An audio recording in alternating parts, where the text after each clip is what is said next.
Hi guys, today we're gonna make a video about Pet Simulator X. I'm brand new to this game. Let me just buy an egg. This one. What are you doing there? I do not know.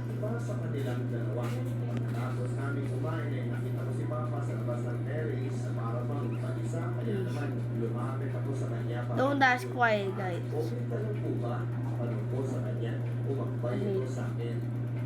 Take lang siya.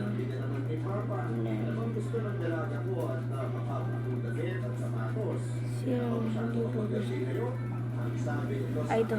Ito. Kailangan.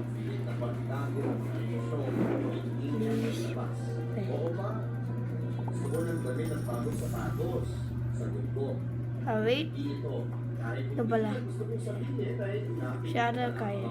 Ang totoo niya kasi ay gusto ko tanongin si Papa mo, okay lang sila di ba? Kaya lang ay ayaw ko namang magdimasok sa usapan ng aking mga magulang. Lahat ng gusto namin ay aking nakukuha, pero hindi lahat ng makakapagpasaya sa iyo ay magbili ng pera. Tumaad muna ako sa mall para bilhin ang sapatos at damit na gusto ko. At habang naglalakad ako papadudod, ay nakibulan ko ng makita ko si Mama. Masaya ito, gusto mukhang nagbalik na Sipet. dahil hindi naman yun ang suot niya pag binabas ng bahay. Ano hindi ka na gagawin? Marga at naka-lipstick dito. Please, wait. Tulad ko papadudod ay kasama siyang lalaki. Isang lalaki na mas bata pa sa kanya. Halos makinig ako sa aking mga nakita.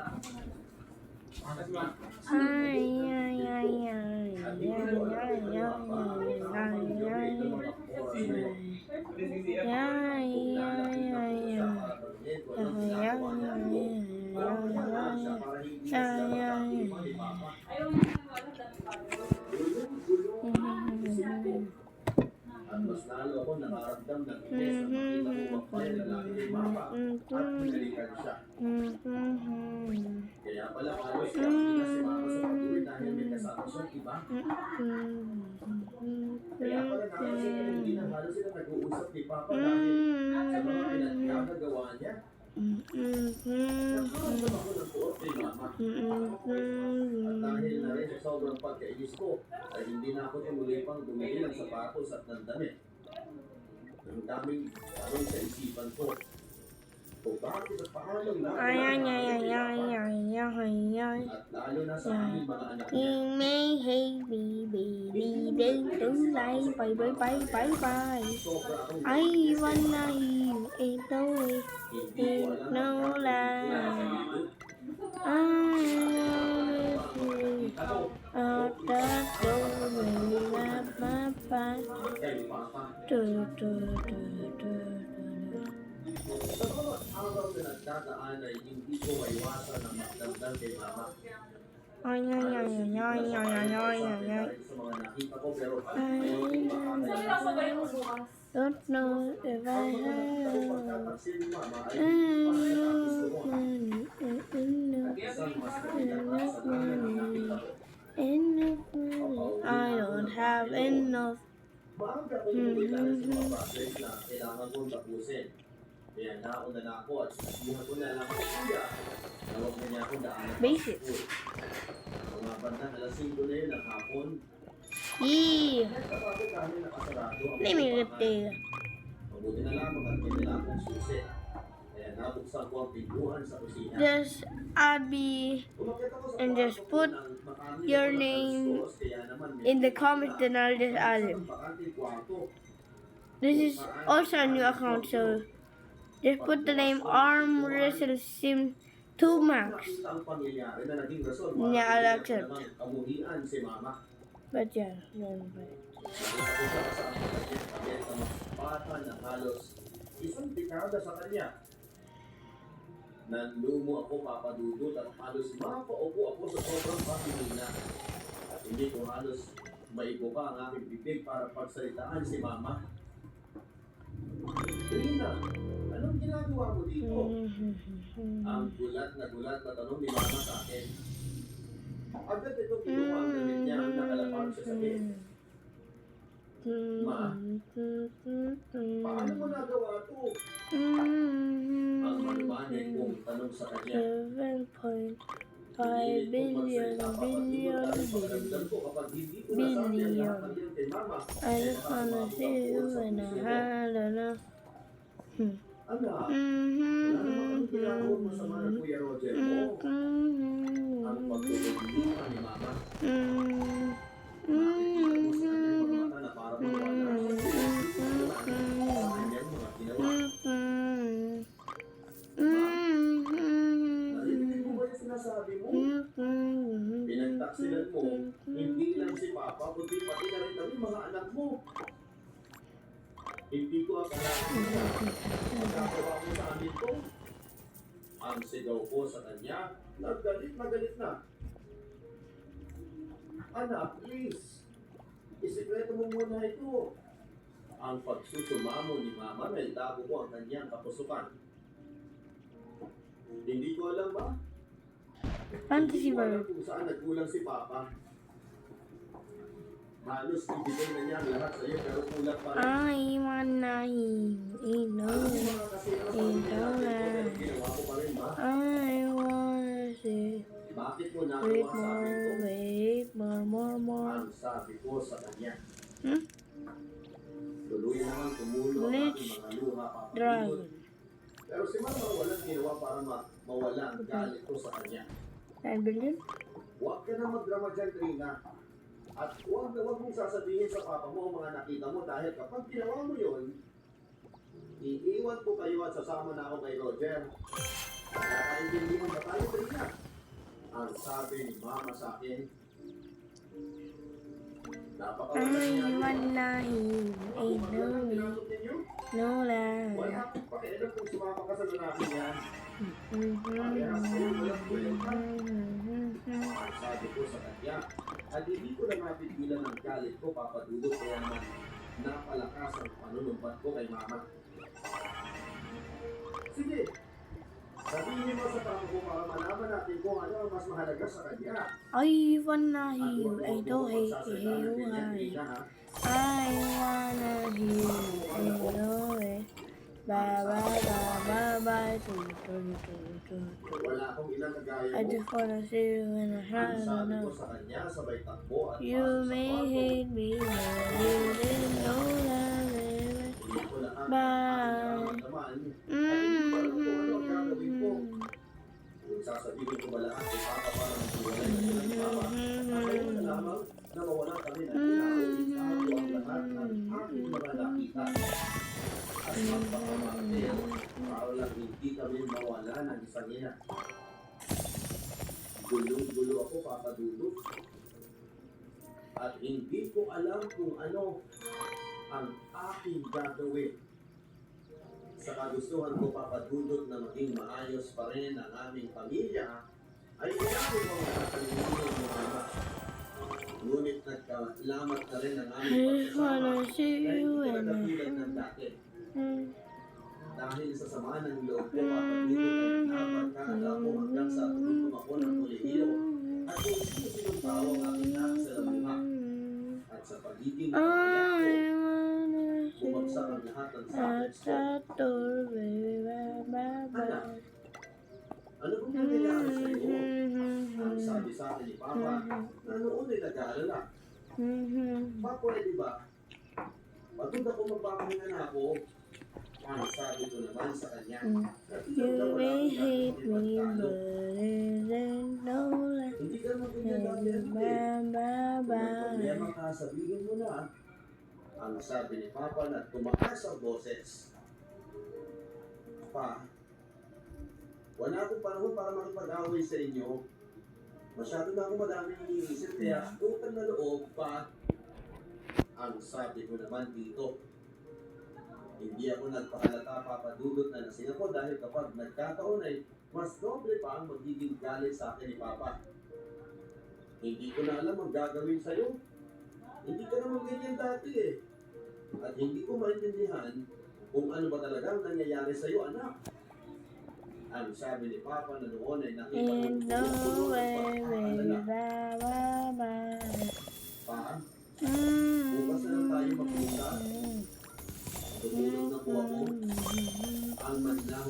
nagsasabi sa kanya.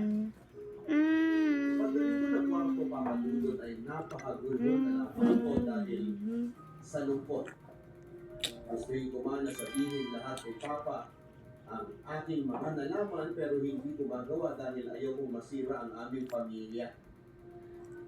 Ilang beses pang naulit ang maling ginawa ni Mama hanggang sa hindi ko na namalayan na unti-unti na pala kaming nababaon sa utang. Kaya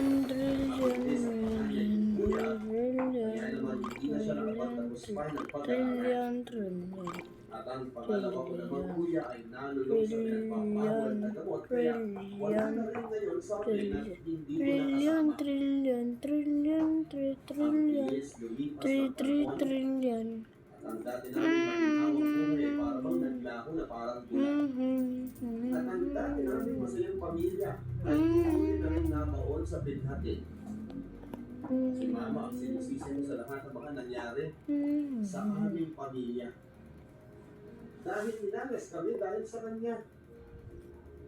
Ang kabit niya ang siyang lumustay ng aming ipon sa bangko. Hindi na rin nakapagtrabaho si Papa dahil pinagkita niya siya nagnakaw sa kanilang kumpanya. Walang araw, Papadudot, na hindi ako umiiyak at sinisisi ang lahat ng ito kay Mama. Pero wala na akong magagawa.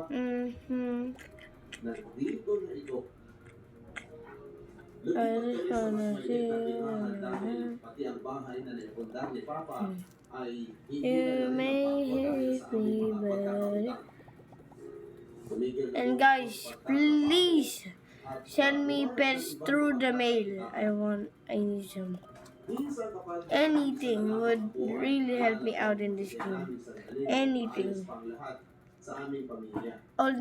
And also do it in arm wrestle simulator. I also need arms like those. Yeah. Okay.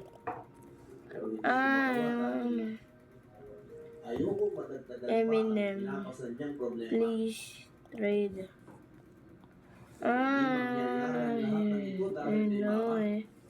No lie.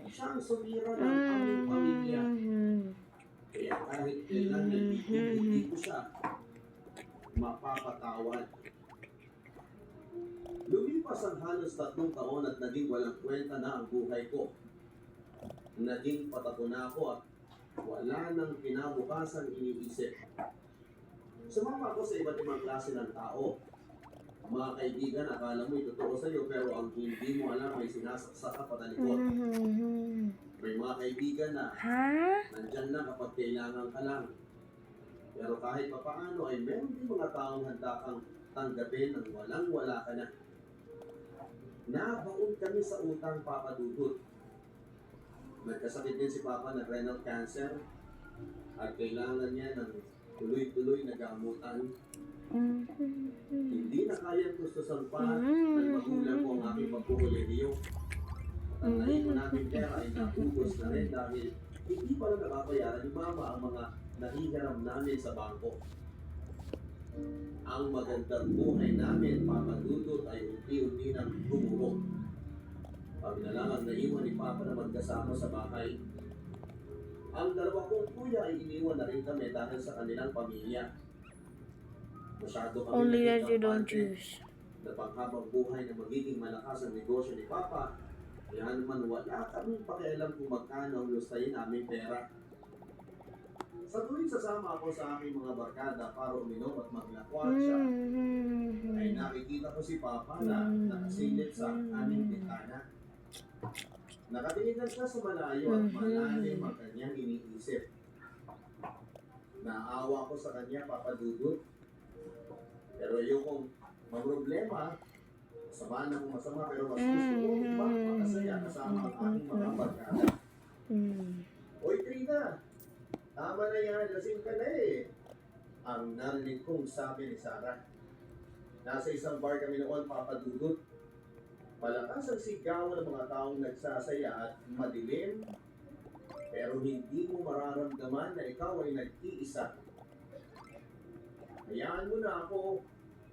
Ngayon lang naman eh. Ang sabi ko naman sa kanya, bahala ka na nga dyan. O paano, doon muna ako sa kabilang table ha. Maghahanap ako ng kasama, yung matino, hindi kaya mo. Ang sabi nito sa akin, sabay tawa. Hinayaan ko na lamang siya at gano'n naman sila. Lagi na lang nangiiwan.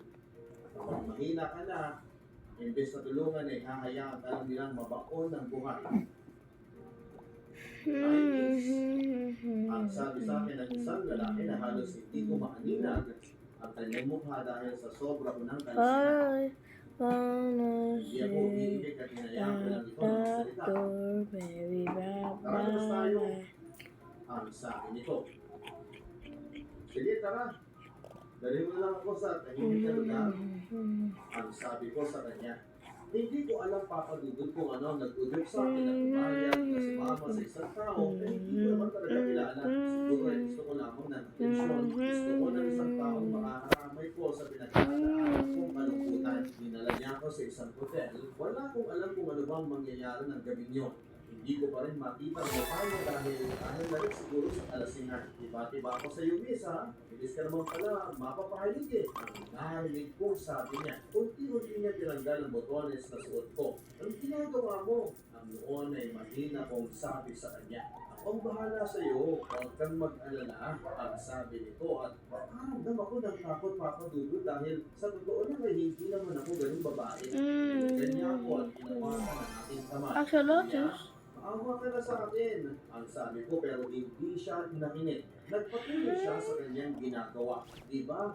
Ito naman ang gusto mo, miss. Pinagbibigyan lang kita, ang sabi nito. Hindi kuya, tama na, please. Ayoko po, tama na. Halos mangiyak-iyak na ako sa mga nangyayari, Papa Dudut. Pilit ko siyang nilalabanan pero masyado siyang malakas.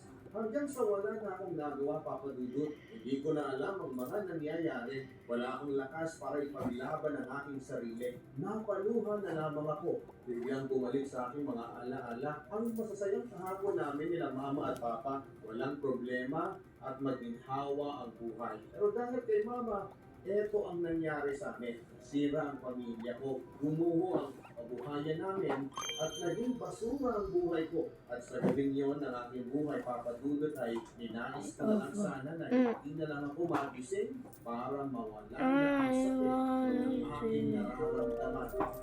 Sa pag-isip ko, papadulot ay tanging kumot lamang ang nagtatakot sa aking katawan. Sobrang bigat ng ulo ko at hindi ko na alam kung nasaan na ang taong gumawa sa akin ng pamutuhang yun.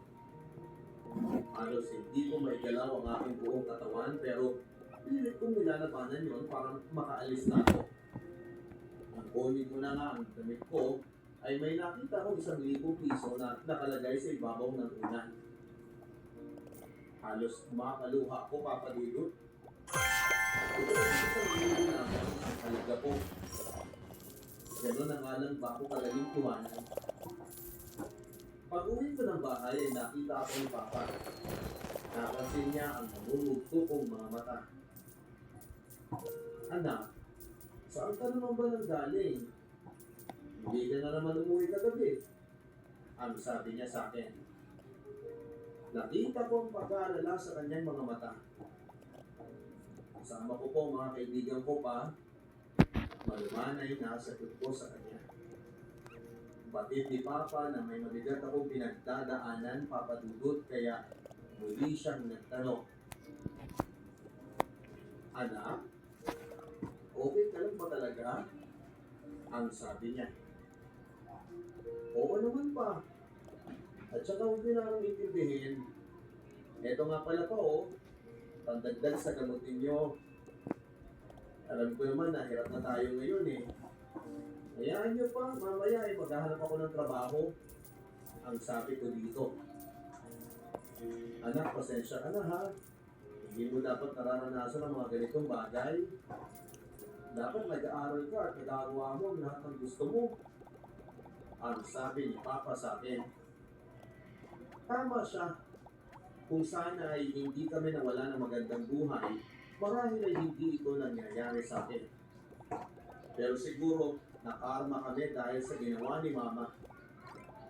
Pa, wala na po tayong magagawa. Nandito na to eh. Ang sabi ko naman dito. Hindi bali anak. Alam ko may katapusan din ang lahat ng ito. Ang sabi ni Papa na bahagya naman gumiti sa akin. Masakit ang katawan ko pero mas masakit ang makitang ganoon si Papa na wala na lang ako magawa para tulungan siya. Napag-isip-isip ko papadudot na humanap ng trabaho. Sa edad ko 17 na hindi man lang nakatungtong ng kolehiyo, ay hindi ko alam kung anong klase trabaho ang naghihintay sa akin. I wanna say Hanggang sa makita ko isang night bar na naman kailangan ng waitress.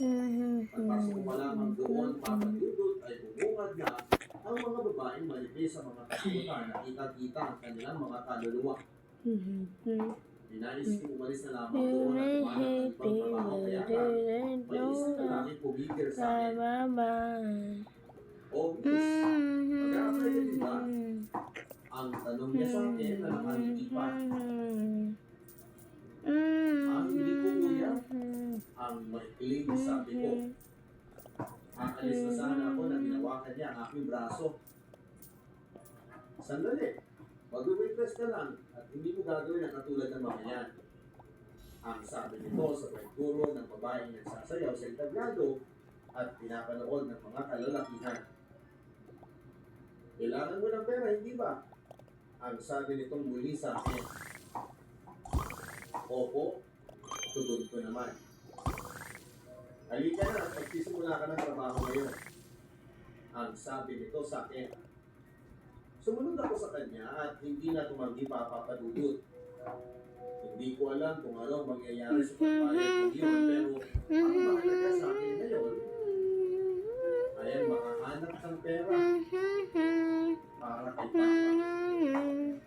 Tama ang sabi ni Boss, papadudot. Waitress lang ako doon at hindi ganoon kay ang suot ko. Hindi din ako nagpapatuloy dahil ayaw ko din.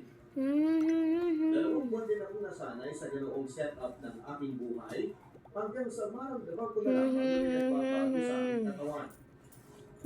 Mabilis na akong mapakot. Minsan pa nga ay nakakaramdam ako ng hilo at pagsusuka. Natatakot ako na baka may sakit ako pero hindi ko pala sa sakit ang nadanasin ko. Ginamit ko magpunta sa ospital at pagpatingin. Dok, ano nga ba ang sakit ko? Bakit ba ako laging nahihilo at nagsusuka? Malala na po ba ang sakit ko? Ang sunod-sunod kong tanong sa doktor.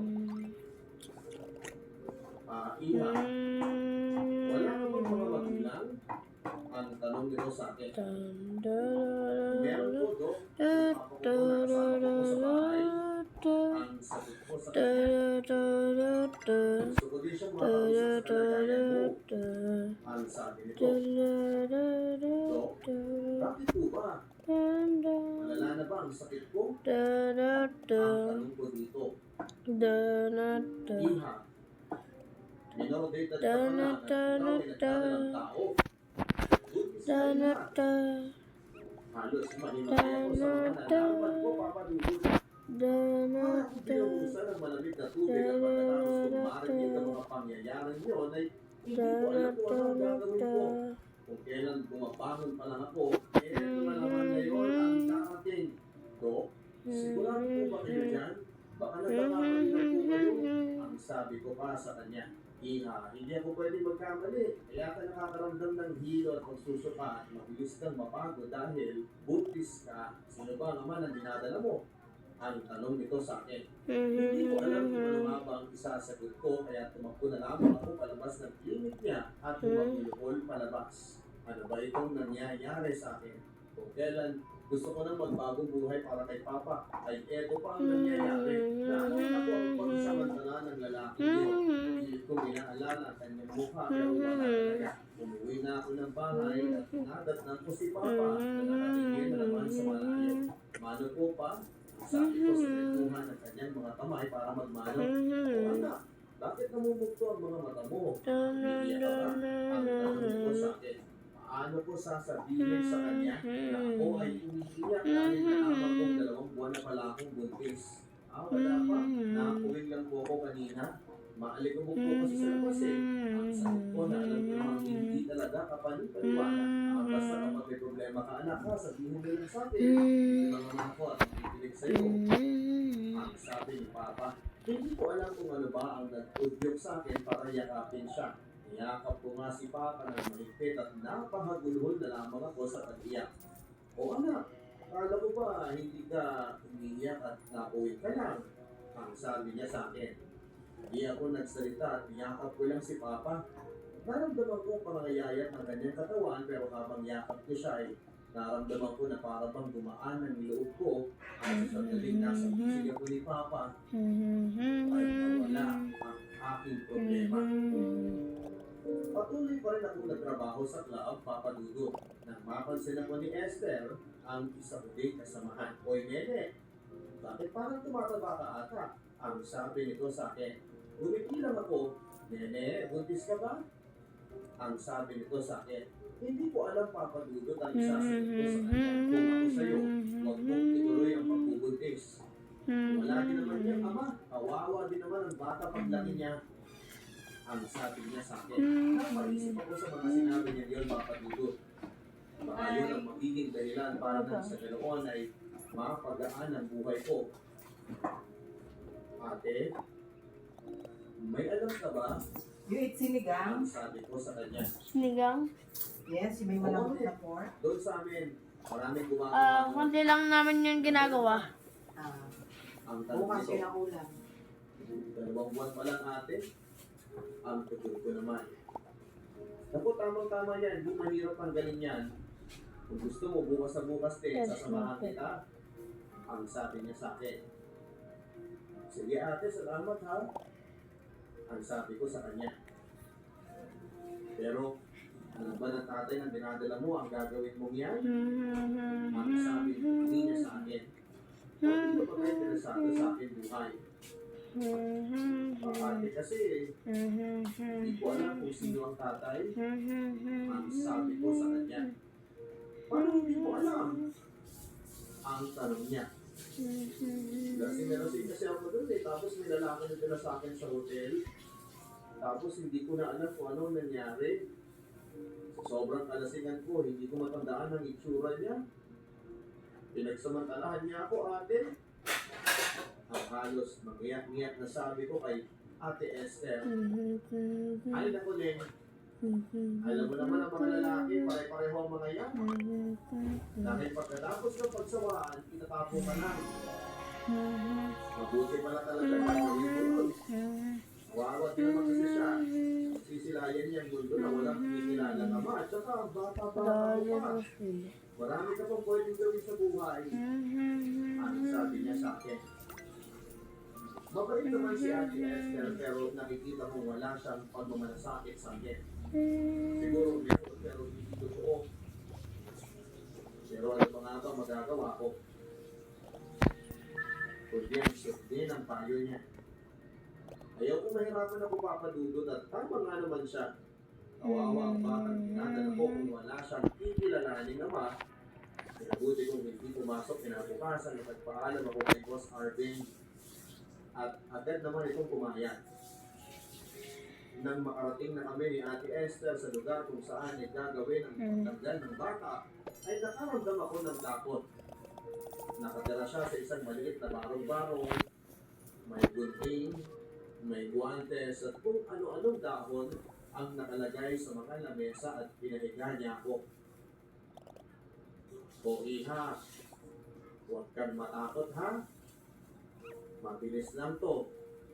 Konting sakit lang to. Tapos mawawala din agad. Ate Esther, dito ka lang ha? Ang sabi ko sa kanya. Nene, kaya mo yan. Iwas lang ako sa labas. Ang sabi naman ito at nakasang kabog ng dibdib ko papadudot. So na akong natatakot at tama bang ginagawa ko? Hindi ko ba ito pagsisisihan sa bandang huli? Ang sunod-sunod na tanong ko sa aking sarili. O iha, inabi mo muna ito ha. Ang sabi ng magandang yun na siguro nga may mga nasa edad 60 habang humihipit pa siya ng tabako. Bigla ko naalala si Papa. At nag-inumin ko na sana, nagpasok yun eh. Bigla ko yung natabi at natakot. Marahil ay senyales na mali ang ginagawa ko. Manang, hindi ko na po ipapalagla ng bata. Ang sabi ko sa kanya, sabay alis. Tinawag ako ni Ate Esther, pero hindi na ako lumingon pa. At habang naglalakad ako papalayo sa lugar na yon, ay iyak ako nag-iyak. Pakiramdam ko ay mag-isa na lamang ako sa buhay. Naalala ko si Papa. At doon ko napagtanto, papadudot na kailangan niyang malaman ang katotohanan. Hindi ko alam kung paano ko sasabihin kay Papa ang lahat ng nangyari sa akin. Kaya naman minabuti kong siya na mismo makapansin ang unti-unting paglaki ng tiyan ko. Nagpatuloy pa rin ako sa pagtatrabaho sa bar. Para nang sa ganoon ay matustusan ko pa rin ang pangangailangan namin. Anak, ay hindi ka ba sinasabi sa akin? Ang tanong nito sa akin. Papa, sorry po. Buntis po ako. Ang sabi ko sa kanya. Nakita ko ang pangingirid ng luha ni Papa. Anak, sino ang ama? Kailan pa? Ang sabi nito at rasdan ko ang pagkagulat ni Papa sa mga nangyari. Papa, hindi ko po alam kung sino eh. Pinagsamantalahan po ako nang malasing ako. Pilit ko siyang piligilan pero nangyari pa rin ang gusto niyang mangyari. Papa, sorry. Umiiyak akong sabi sa kanya. Anak, ako ang dapat na humingi ng tawad sa iyo. Dahil napabayaan kita. Dahil na rin sa sitwasyon ko. Ako ang dapat na nagtatrabaho para sa atin. Para mabigyan ka ng magandang kinabukasan. Pero ano? Ako itong pabigat at walang kwenta naman. Sabi ng Papa, hindi iyak pa rin. Papa, huwag mong sabihin yan. Ginawa ko ang lahat para sa pamilya natin.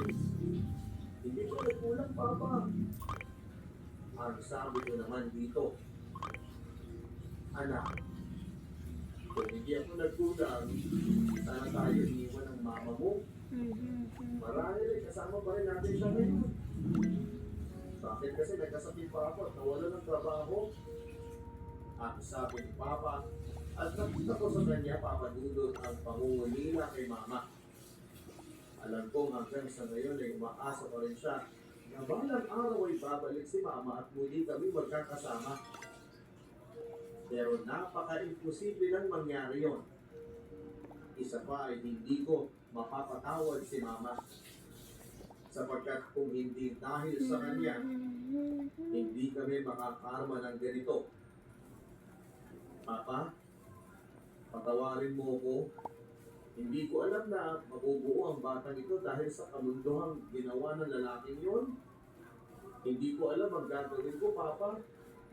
At hindi ko alam kung paano ko bubuhayin ang bata. Kaya nag-decide akong ipalaglag siya pero hindi ko tinuloy dahil hindi ko kayang pumatay ng isang buhay. Dahil sa pagiging makasarili ko. Ang sabi ko kay Papa. Lumayo ito at lumapit sa akin. Anak, tahan na. Huwag ka nang umiyak. At dito si Papa.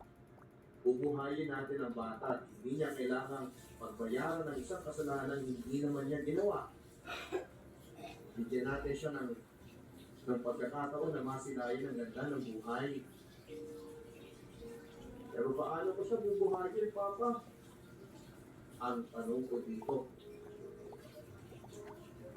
Anak, lahat ng nangyayari sa atin ay may dahilan at naniniwala ko na balang araw, mauunawaan din natin kung ano nga ba ang nais parating sa atin ng tadhana. Pangako, kasama mo ko anak at hindi kita iiwanan. Ang sabi ni Papa, tama ang sabi niya, Papa Dudut. Siguro nga sa akin ay Kaya ito dahil may dahilan ng Diyos kung bakit ito nangyayari. At alam ko din na lahat ng ito ay kakayanin ko dahil kasama ko si Papa. Kaya naman mas lalo ko bang pinagbutihan ang trabaho ko dahil nagdagan ang rason ko para magsinikap sa buhay. At yun ay dahil sa aking magiging anak. Okay ka lang ba, Tina? Ang tanong sa akin ni Boss RV na minsan madagdag niya ako na nagpapakain sa likod ng kusina ng bar. Oo sir, sorry ha, medyo masama lang kasi yung amoy sa loob kaya lumabas muna ako. Ang sabi ko naman sa kanya. Sigurado ka ha, at saka hindi mo na kailangan pa magtrabaho. Alam ko makakasama yan sa dinadala mo. Ang sabi naman niya sa akin. Sa totoo lang ay mabait naman itong si RV at yun niya pala ang mismo may-ari ng bar. At dahil sa wala siyang trabaho ay siya ang pinagbigyan para mamahala ng bar. Sir, kung hihinto ako sa pagtatrabaho, paano ko bubuhayin ang anak ko? Paano ko magpapatulog si Papa? Walang-wala na kami ngayon, sir At ako na lang ang inaasahan ng aking pamilya. Ang sabi ko, Rina, pwede na bumalik dito pagkatapos ng mga anak At saka kung gusto mo din, papahirin kita ng pera. Ang pag-aalok niya sa akin.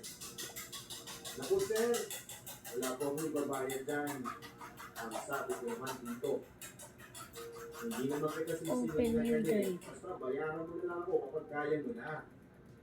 Ang sabi naman niya. Hindi ko alam papagulo pero gusto kong pumayag sa gusto niya. Sige sir, kung mapilit po kayo pumili ko na. Ang sabi ko naman dito na nakangiti. O tingnan mo, mas maganda ka kapag nakangiti ka, Trina. Ang sabi naman niya. Ewan ko ba, pero bigla na lang bumili pang pintig ng puso ko sa sinabi ni RV Papadudot. Kayo po talaga, sir. Marunong din po pala kayo mambola. Ang sabi ko sa kanya. Napapansin ko kasi na lagi na lang malayo ang tingin mo na para bang may malalim kang iniisip. Sa katunayan yan, nakitang bumiti ang kwento nito sa akin. Masyado na kasi marami nangyayari, sir At hindi ko alam kung paano ko bibigyan ng solusyon ng lahat. Para kasi sunod-sunod ang problema. Minsan nga, hindi ko na alam magagawin ko. Ang sabi ko naman. Nilapit nga ako sa balikat. Alam mo, Trina, lahat ng bagay may katapusan. At lahat ng nangyayari sa buhay mo ay may dahilan. Halos parehong-pareho sila ng sinabi ni Papa. Nang makakwentuhan ko si Boss RV ay mas lalo ko pa siyang nakilala. Panganay pala siya sa 4 na magkakapatid at hindi na siya nakapagkolehiyo dahil mas inuna niya muna patapusin ang pag-aaral ang kanyang mga kapatid. Wala na silang mga magulang dahil parehong namatay ang kanilang mga magulang sa isang aksidente habang sila ay nag-deliver ng furniture. Doon ay napagaan service ng jeep. Kaya naman mag-isa na lamang na tinataguyod ni RV ang kanyang mga kapatid at sa tulong na rin ang kanyang mga kamag-anak. Nakabangon naman sila kahit papaano. Mas lalo pang napadalas ang pakikipagkwentuhan naman ni RV hanggang sa nakikita ko na lamang ang sarili ko na nakangiti dahil sa kanya. At hindi ko na nga namamalayan papadudod na ako pala ay unti-unti lang nahuhulog sa kanya.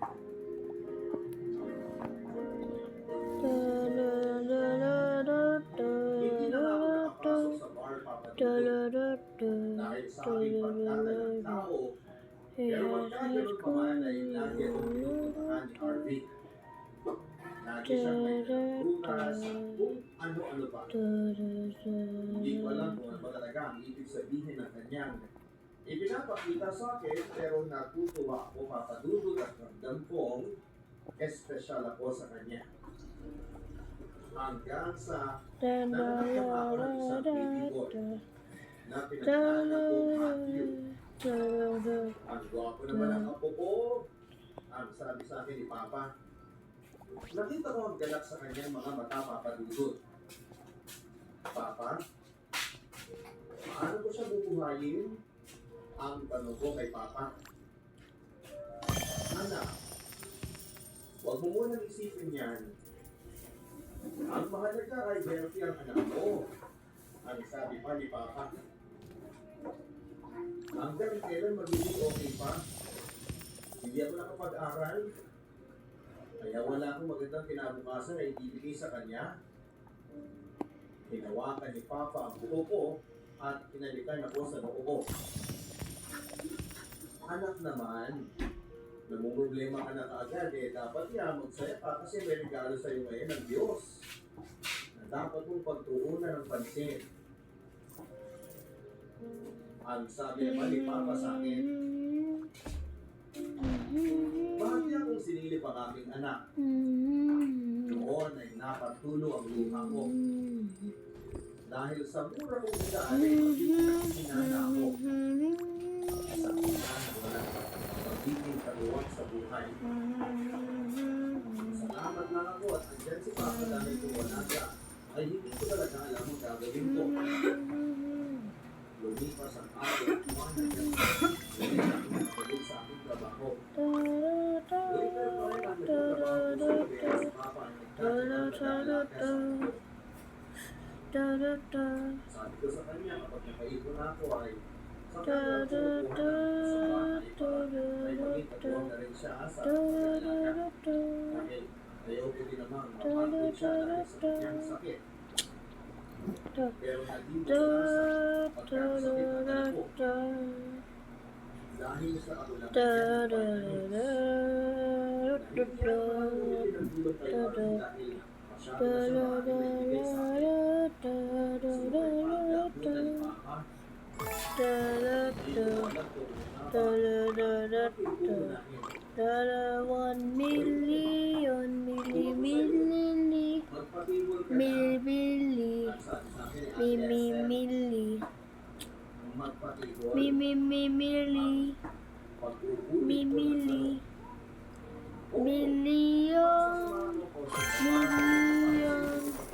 million, million, Tapos pwede ka na magbabayad million, ka.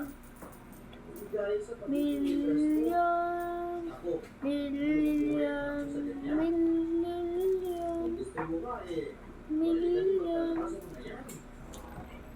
Ihado, pagkakalo, ano mga yan. Da da da Ang ni Ate Esther da sa akin. Napaisip ko ba, pwede mo kayang pumilo? Dito ng bahay, ay nakita ko bukas pa ang ilaw. how Kaya to naman tinawag ko si get Papa. more Paanasin po kayo pet ang tawag ko with. dito. Nakita How ko to get ang more mga pet kaya with. narinig ko din ang iyak ng anak ko. Dun, da da da da da da Nandito ako. da da Nalinig da. ko at kailangan natin itakbo ang anak ko sa ospital. Inaapin siya at naglagnat. Da da Sabi ni da. Mama, dahil dami ko yung kinuha at sinakay sa tricycle. Sa pagdating ko ng ospital ay doon ko nalaman na may butas pala ang puso ng anak ko. Halos tumutubo ko sa aking mga laman. At hindi ko alam kung ano nga ba ang mangyayari sa akin. Basta iniisip ko lamang ay kung paano ko maisasalba ang buhay ng aking anak. Wala na akong ibang makakapitan kundi ang sarili ko lamang papadudot. Lumabas ako kasama ng isang lalaking hindi ko kakilala. Alam ko naman kung ano ang hapon sa akin. Hindi ko na alam ang gagawin ko kaya bumayag na lamang akong gawin niya. Ang lahat ng gusto niya sa akin, kapalit ng buhay ng anak ko. Naalala ko na lang akong naging ganyan ng miserable ng buhay. Kaya nalapit ko Da sa da magkaroon ako. da da da da da Kasi isang beses ang nangyari. da da da. Isa, dalawa, tatlo, at hindi ko na mabilang ang mga lalaking pinapayag kong paglaruan ng aking pagkababae para lang may salba ko ang buhay ng aking anak. At hindi na ako natin dahil kung hindi yan na ito sa akin kahit ang pagalit nito ay ang paglilipit ko sa aking sarili. Papasalamat ko sa bata sa akin na sa labas. Ay Diyos, ang hugad ko sa kanya. Ako ang bibili ng tulog sa akin. Ang sabi ko na may pagbibigay. Ano ba sinasabi niya, Diyos? Ang pagmamahal ko. Kahit ang mahal ang kanyang pinagbubuhat. Hindi kailangan ko rin. Ang sabi ko sa akin, pagmahulugan kita. Ang sabi ko, masyado mo ng marami na itulong RD. Ngayon sa kapalahiyon, ang sabi ko sa kanya. Yan mo talaga, dahil mo, wala ka ng mahal. Dito ba yan? Ha? Ano ba yun? Sa sobrang galit ko sa aking mga narinig. Huwag na huwag mong sasabihin yan sa akin dahil hindi mo alam ang pinagdadaanan ko. Hindi mo alam na gusto ko paligyan sa pinunod tubig ang katawan mo. Baka mawala ang pagdidirin ko sa aking sarili. Tapos sasabihin mo yan sa akin. Ang kapal naman ang mukha mo.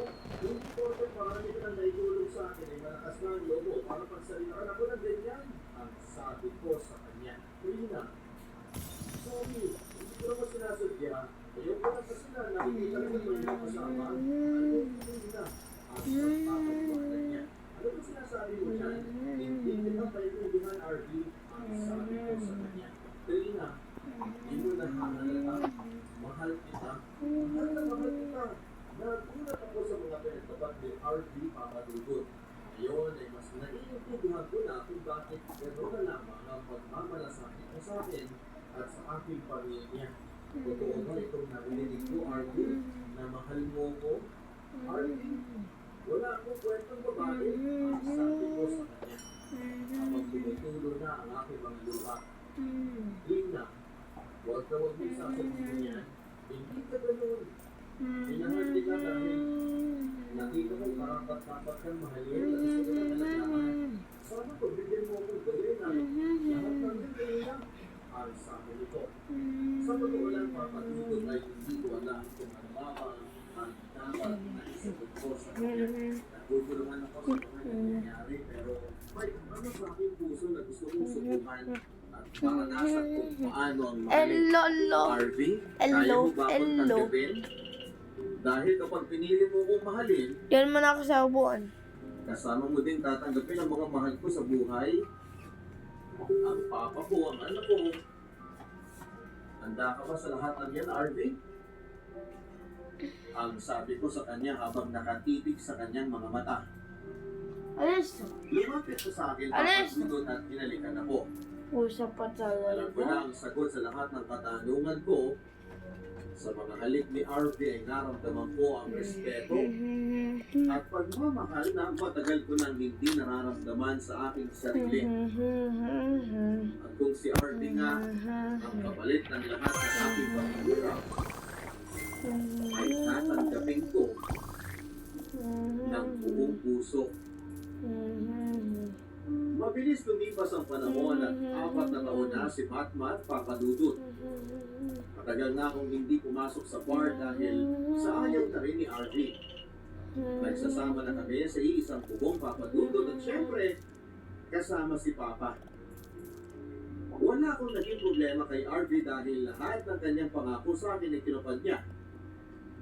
Naging mabuti siyang ama kay Matthew at naging close din sila ni Papa. Ako naman ay gumagawa ng mga dessert na ibinibenta ko sa mga kakilala ko. Gusto niyang kumaan na ulit sa pag-aaral ay hindi naman pwede dahil ayaw ko namang maiwan si Matmat kay Papa dahil sobrang likot ng anak ko at baka mapagod lamang si Papa. Akala ko ay tuloy-tuloy na nararanasan ko pero hindi ko pala.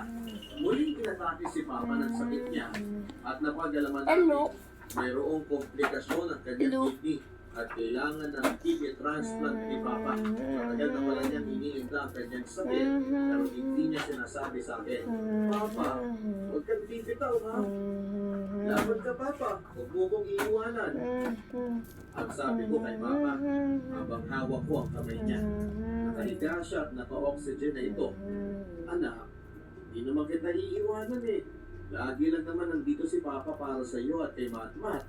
Ang sabi ni Papa na halos maghabol na ng hininga. Papa, utang na loob. Huwag ka naman magsalita ng ganyan. Sabi pa natin palalakihin si Matmat. At saka nangako pa sa kanya na ikaw ang maghahatid sa kanya sa unang pasok niya sa school. Kaya Papa, huwag mong sabihin yan. Iyak na ako, Papa Dudut, at hindi ko pa rin tanggap kung mawawala si Papa. Anak, hindi ko na kaya. Patawarin mo ako, anak, ha? Sa lahat ng mga pagkakamali ko at nakulangan ko sa'yo.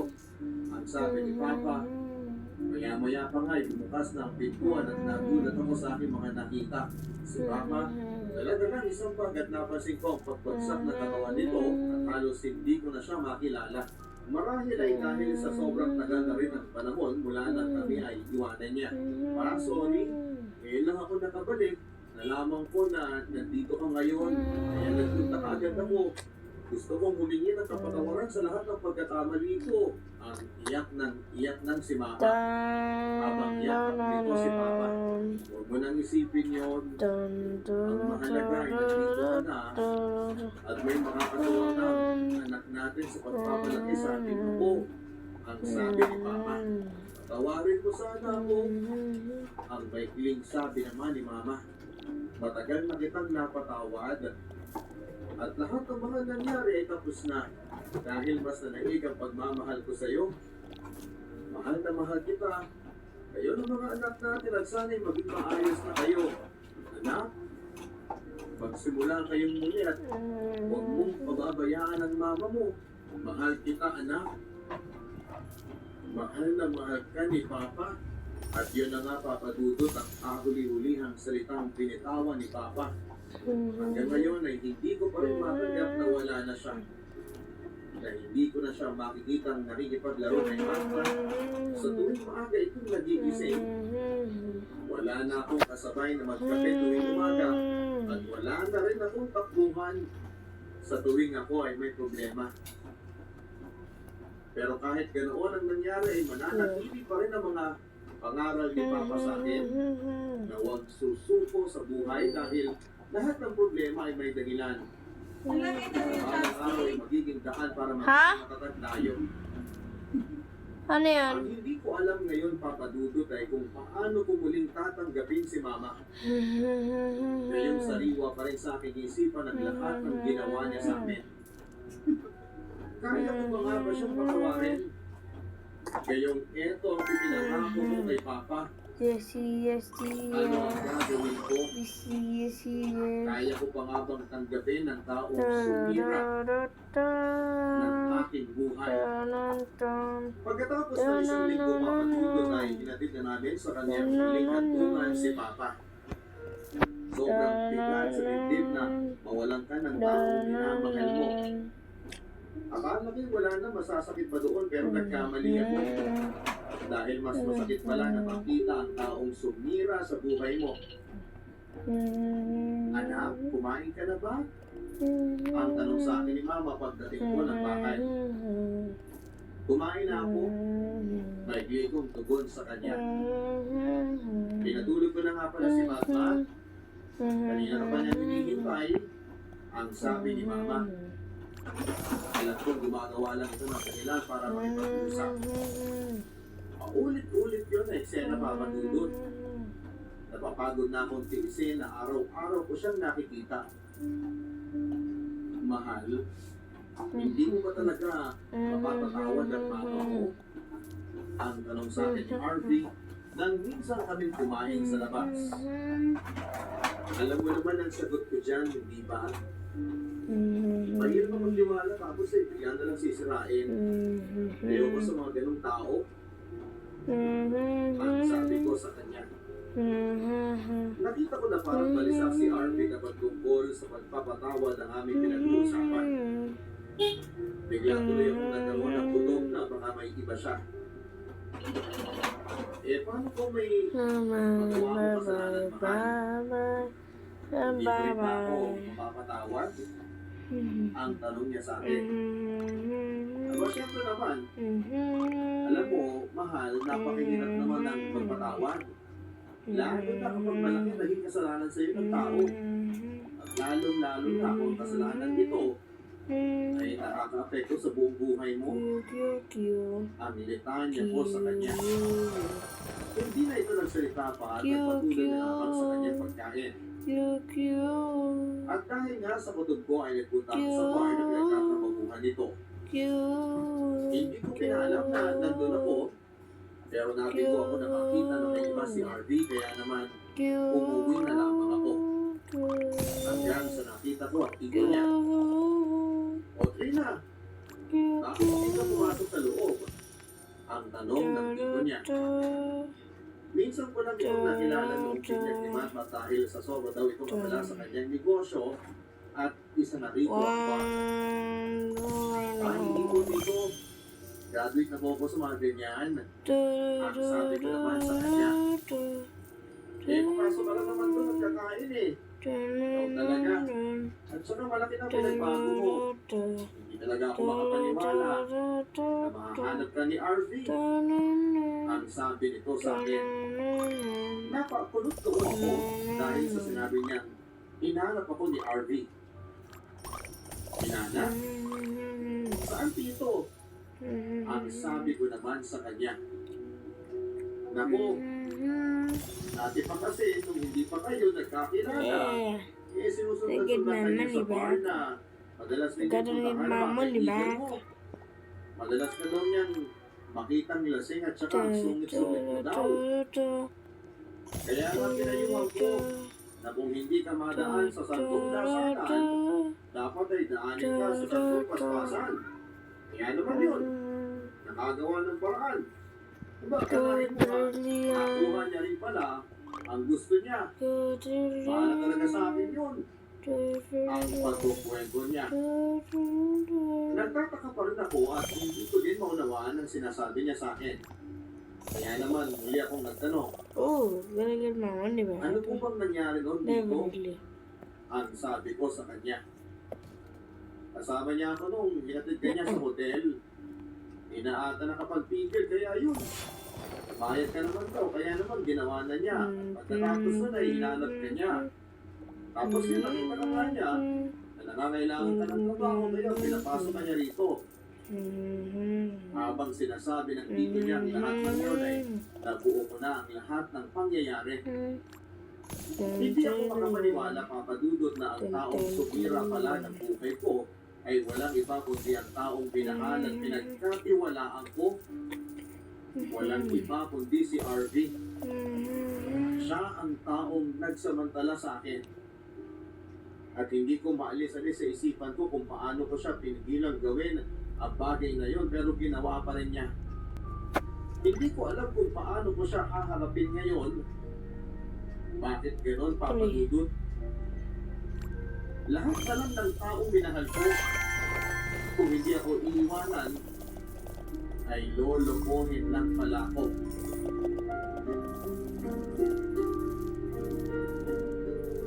Pinalipas ko ang araw. Kumuha ko ng tamang tiyempo para sabihin kay RV na alam ko na ang buong katotohanan. Hanggang sa yayain niya ako na magpunta sa Baguio para magbakasyon sa araw. Agad naman ako pumayag. Ito na, uy, kay Cyrus, 27. Kaya kita, Ha? dahil may gusto sana akong tanungin sa iyo eh. 27. Ang sabi niya sa akin, Bakit naman mabasag? ano yung mahal? Ang Ito na po. Lola. mahal na mahal kita, Trina. Wala. Wala na akong Magkano daw, tanim? ako dito. Ilan daw? Will you marry me? 27. 27? Opo. Ito na, Sa ilang mga bituin ay lahat ang buong ibig sa akin si Harvey. Gusto ko sabihin na pumapayag na ako pakasalan siya, pero mas nanaig na katotohanan. 73 sukle. Malaman mula sa kanya. Ang galing, Steve. 27 yung bayad. Tama. Mahal mo ba talaga ako? Una. Ang tanong ko sa kanya. Ang galing-galing talaga yun. Tama, ikaw best cashier in the world eh. Best cashier, wala nang calculator yan eh. Wait lang po. Steve, Oh, nagawa ko ng live pero pinatay ako ng tao. ito na po. Steve, Oh, nagawa ko ng live pero pinatay ako ng tao na na drop na. Na-drop mo? Dahil pinapatayan ko na malalakas. Hindi siya mahina. Tinanong mo siya kung anong level niya? Hindi. Di ko kaya ilaban siya. Malakas. Tumayo si RV. Malakas kiss sa'yo? Niyakap niya ako. Malakas pa. Malaki yung bouncy honor. Trina? Oo, ako yun. Yes! Opo. Sorry. Sama tayo. Nagawa ko lang yun dahil sa sobra kong pagmamahal. Pwede ko po, pwede daw ba si Jay sa mama? mo ako, Trina. Ano sabi ito sa akin? Bilis. Huwag na. Bakit ginawa mo? Bye-bye guys. Halika, titignan kita.